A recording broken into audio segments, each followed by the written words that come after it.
খনিজ সম্পদের বিশাল উৎসকে সামনে রেখে আন্তর্জাতিক অঙ্গনে নিজেদের জায়গা শক্ত করার পায়তারা তালেবান সরকারের। তথ্য বলছে আফগানিস্তানে রয়েছে প্রায় $1 ট্রিলিয়ন সমপরিমাণ তামা, লোহা, লিথিয়াম ও ইউরেনিয়ামের মতো খনিজ সম্পদের মজুদ, যাকে ব্যবহার করে এরই মাঝে প্রায় $10 বিলিয়ন অভ্যন্তরীণ বিনিয়োগ আকর্ষণ করেছে দেশটি। রয়েছে $7 বিলিয়নের বেশি প্রত্যক্ষ বিনিয়োগ ও নতুন কর্মসংস্থানের ব্যবস্থা।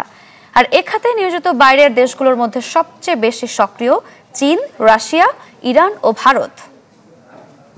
স্বজন সিপিভিসি পাইপ, বাংলাদেশের 1 নম্বর এনএসএফ সার্টিফাইড সিপিভিসি ব্র্যান্ড।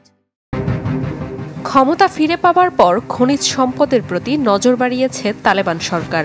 আন্তর্জাতিক রাজনীতি ও কূটনৈতিক দর কষাকষির উপায় হিসেবে ব্যবহার করছে মূল্যবান খনিজের সংগ্রহকে। মার্কিন যুক্তরাষ্ট্রের ভূতাত্ত্বিক জরিপের তথ্য বলছে এসব খনিজ সম্পদের মূল্য $1 ট্রিলিয়ন।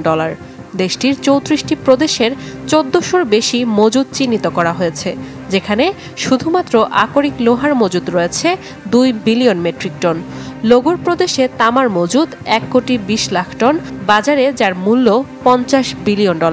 রয়েছে লিথিয়াম ও 47টি তেলকূপের মজুদও। খনিজ সম্পদের ব্যবহার করে এরই মাঝে প্রায় $10 বিলিয়ন অভ্যন্তরীণ বিনিয়োগ আকর্ষণ করেছে দেশটি। রয়েছে $7 বিলিয়ন বেশি প্রত্যক্ষ বিনিয়োগও, যেখানে কর্মসংস্থান হয়েছে 1.5 লাখের বেশি নাগরিকের।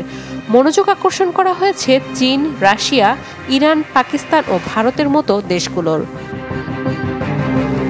দেশটির উত্তরাঞ্চলীয় প্রদেশগুলিতে 25 বছরের তেল উত্তোলন চুক্তি করে এগিয়ে রয়েছে বেইজিং। রয়েছে তামা খনি প্রকল্প। আলোচনায় আরেক মূল্যবান খনিজ লিথিয়াম। তামা, লোহা ও ইউরেনিয়ামের সরবরাহ ও উত্তোলনে কাজ চলছে ভারতের সাথেও। তেল গ্যাস অনুসন্ধানে সহায়তা দিচ্ছে রাশিয়া, আর আন্তর্জাতিক বাণিজ্যে মধ্যস্থতাকারী দেশ ইরান।